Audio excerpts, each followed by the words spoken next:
All right. Good morning or good afternoon, everyone, depending on the time you're listening to this. Excuse me.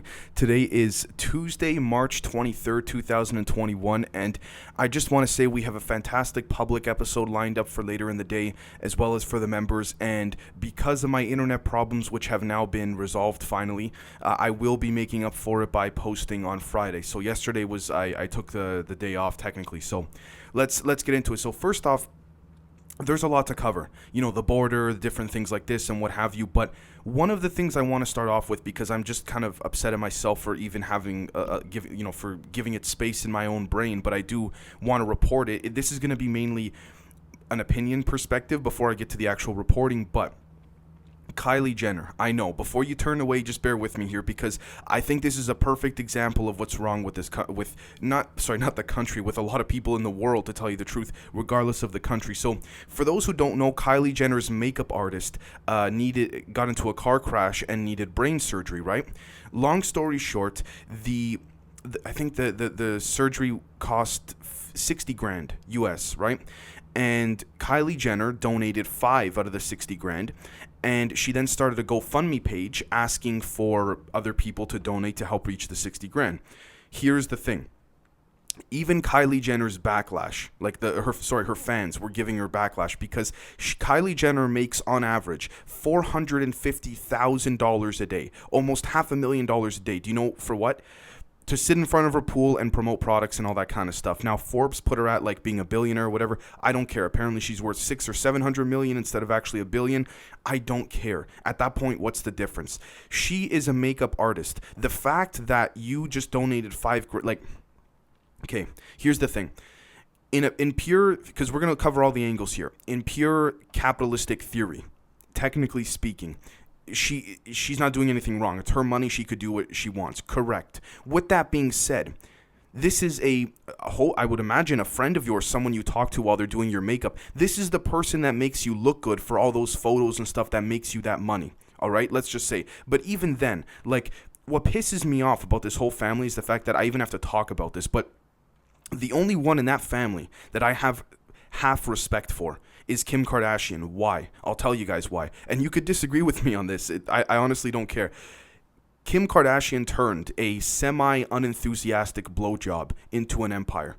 That's basically what happened. The Ray J sex tape, that's basically what it was. So, and now she's getting her law degree. I know she's not perfect. I get it. She's also arguably what's wrong with this world in terms of the rich keeping the money and being greedy and all that. I get that. That's why, her mother, Kris Jenner, or what's her name? Yeah, the mother, my gosh, she's ruthless. You can tell business-wise, she's exactly what's wrong with, pure greedy capitalistic people. So look, here's the thing as well, too. The thing about the Kylie Jenner thing is that people are saying, look, you could have donated the money and all that. I'm the kind of person, as I'm sure many of you are, I'm the type of person that, basically speaking, if I had that kind of money, wiring 60 grand, she made more money than the surgery costed in 24 hours, not even. If we break it down hour by hour in terms of what she technically makes per hour, it's still, in a handful of hours, that surgery is paid for. You know what I mean? She's making money that that I'm not worth. At least my life is not worth that type of money. And apparently, she bought her kid apparently was a $50,000 bag, handbag or something that she later said was 10 grand. She tried to backtrack on the GoFundMe page for her makeup assistant or her friend about the brain surgery, saying, well, the family reached out to me and I donated 5 just to reach the goal. The family's goal was 15 grand. It was already at 10, so I put the 5 in to reach the goal. Look, she's basically just trying to say, get off my back. At the end of the day, I don't know how much this is going to hurt her credibility and reputation, but it just pisses me off, because ultimately, this is just I don't even understand why I'm even covering this. But again, this is what's wrong with a lot of the elites and the rich. And again, in theory, it's their money. They could do what they want. But I'm the type of person, and I think you guys are the type of people as well, where if to Kylie Jenner, 60 grand is like us dropping a penny right on the floor, literally. I'm the type of person, as I'm sure many of you are, to pay for the 60 grand surgery, and on top of that, maybe give an extra 10 or 20 grand to the family in case, of extra fees or if they need anything or anything like that. And even then, that's what, 80 grand? Let's say worst case scenario, she sends them 100 grand. She still made an additional 350 grand within that day. Oh, and tomorrow she'll make almost another $500,000. and the day after, and the day after. Like, you see what I'm saying here? So anyways, I just wanted to get that over with because it's ridiculous. The next thing is that the F-35 fighter jet was reported by the military and the Pentagon to have been a failure of a project, and they spent trillions of dollars on it trying to make it the lightest fighter jet in the world. I'm not going to cover this too much because this sort of connects to this afternoon's episode, and I'm not trying to get too conspiratorial. I'm just trying to report what's being cited around the world at this current day. Look, you think they really screwed up over 20 years, trillions of dollars on a jet? They funneled the money into the black projects, come on, for the deep underground military bases and stuff, you know? Like, let's be real here. I mean, again, that's just my opinion. Some of you may agree or disagree. I'm sure they spent some money on that jet. But you're telling me they kept asking for money over 20 years for a jet that didn't work? It's a bunch of BS. It's funneling money for the real things that are going on. The next thing is that Trump is allegedly going to start his own social media platform. This will be interesting because I want to see what type of servers he uses and things like this so that, something like what happened with Parler, where Amazon shut them down, can't happen again. And I'm going to be interested to see if people are going to jump on the platform. I'm sure people will, but I want to see if it will consistently grow. I'm not looking for the initial reaction, you know what I mean, as the app just launched or the platform just launched and everyone's jumping on it. He got, his site or his platform got like 10 million subscribers or users in a day or something. I'm looking at the long-term aspect of this, you know what I mean? The next thing is that Apple versus Epic trial is about to start. Epic Games and Apple, if you guys remember last year, what happened there was that Apple removed, I think it was... If I'm not mistaken, they removed their Epic game, Fortnite, I think it was. No, I don't please forgive me about this, but Apple removed something from their App Store, and then Epic was trying to, because Epic was trying to prove a point about Apple's terms and regulations as well as Google and Android's, and they purposefully violated something so that it could get removed to prove a point to the courts. So that trial is about to start soon. The next thing, I apologize, I should have looked way more into that, but the next thing is that U.S. Border Customs is blocking the media from looking into their border operations. Now, look, the border thing is bad. Technically, there's a lot of coverage on the border, a lot of criticism. Here's the thing. There's a lot of hypocrisy, but at the same time, we have to be vigilant and we have to be aware of the fact that there's always going to be people that are hypocritical, regardless if it's a Democrat or a Republican administration. But we also have to look at the second thing, guys, exploitation for headlines, for clicks, you name it, right? Trump is now out of the picture, so what's the next thing? They got to cover the border. With that being said, though, allegedly, and I trust it because independent news sources have now gone to the border instead of just CNN or NBC where they, regurgitate the same script over and over. Allegedly, it is very bad. Very, very bad. Allegedly, at the same time, too, human traffickers are making on average $14 million a day trafficking in these children, because what happened was that the Biden administration was actually turning away families as well as children until a federal judge ruled that you cannot turn children away. You got to take them in. So in theory, in pure theory, unless I'm wrong here, guys, now please, again, you're more than welcome to correct me if you're watching on YouTube in the comments. In theory, as of right now, there's no difference between Biden's border plan and Trump's. And we see that the mainstream media won't say that, but look at how bad it is. I mean, CNN, MSNBC, it's so, they're not being allowed into certain areas, and the areas they're being allowed into, there's a bunch of kids being covered up, sleeping on tinfoil sheets and stuff like that, which is just terrible. So I don't want to jump too much into the border thing just because there's so much news covering it and there's so much disinformation and gibberish going all over the place that, I want to be very careful there. With that being said, I do want to cover the Colorado grocery store shooting, which, again, is not something I want to give my full opinion on, but there are many people out there that are saying that this shooting was a distraction from what's occurring at the border. Look, if it was, I'm not trying to get conspiratorial, but if it was, we'll never be able to prove an official link to anyone, right? However, I wouldn't put it past any of these politicians to make this happen. Kill 10 of our own in order. I know this is bad to say, and it's controversial, but we have to consider all the possibilities. I'm not saying this is the way it is, but we have to consider all the possibilities. I mean, this is terrible to think, but I will go ahead and say this. If you're ruthless, I'm not saying Biden, but if you're ruthless in any political administration, Republican or Democrat, what you're saying is, okay, 10 of our citizens died to distract from what's going on at the border. Maybe I'll take it. And look, that's the conspiratorial aspect. And again, I hate to use the word conspiratorial because sometimes things have been proven to actually be true and the media will not confirm it later on. So I just want to say the shooting did happen, but there's some fishy things. At the same time, I don't care if it was a false flag or not. That's 10 people we'll never get back. And it's true. It's true, right? The next thing that I also want to mention as well, too, is that, let's see here very quickly, U.S. has officially slapped sanctions on Chinese officials regarding the Uyghur genocide going on. All right? Look, it was going to happen. Now, apparently, China and Russia are pushing for a UN summit because of the sanctions that have been put on them.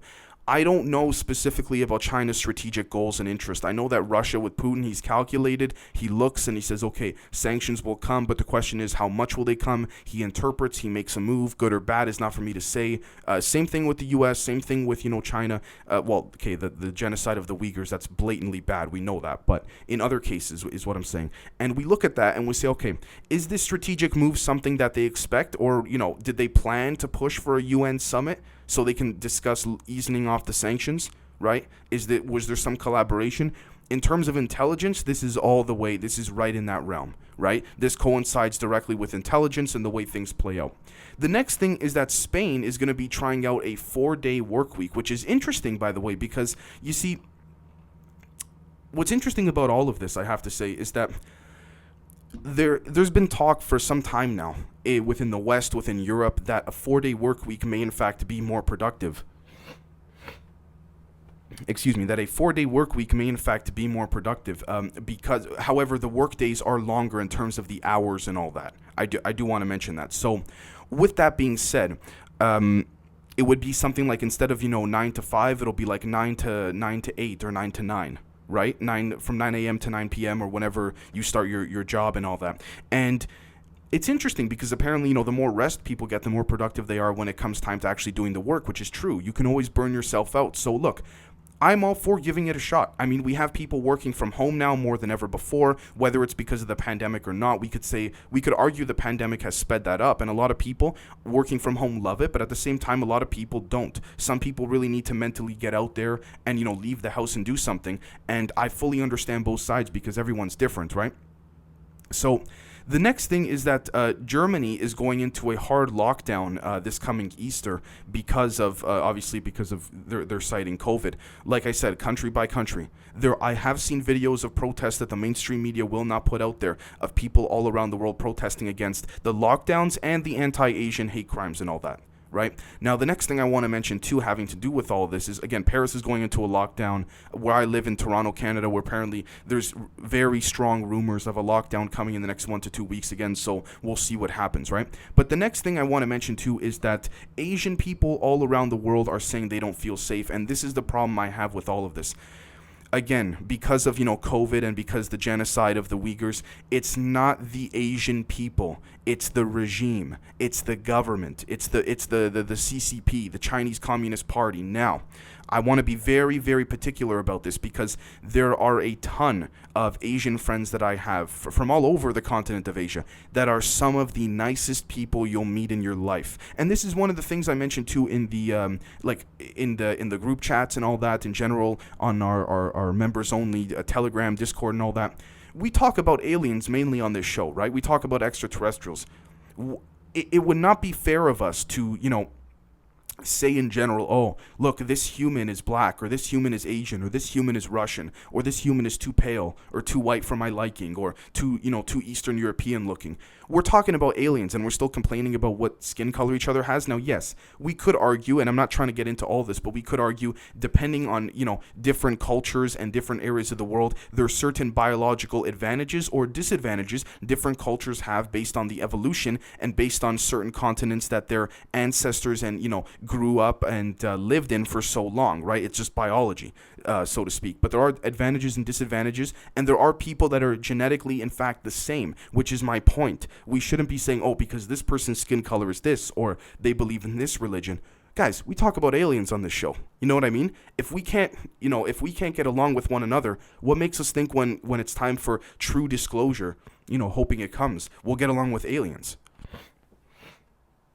Excuse me, you know what I'm saying, right? Now, maybe that's an oversimplification, but that's the way that I see it, so... And I'm sure that's the way many of you see this as well.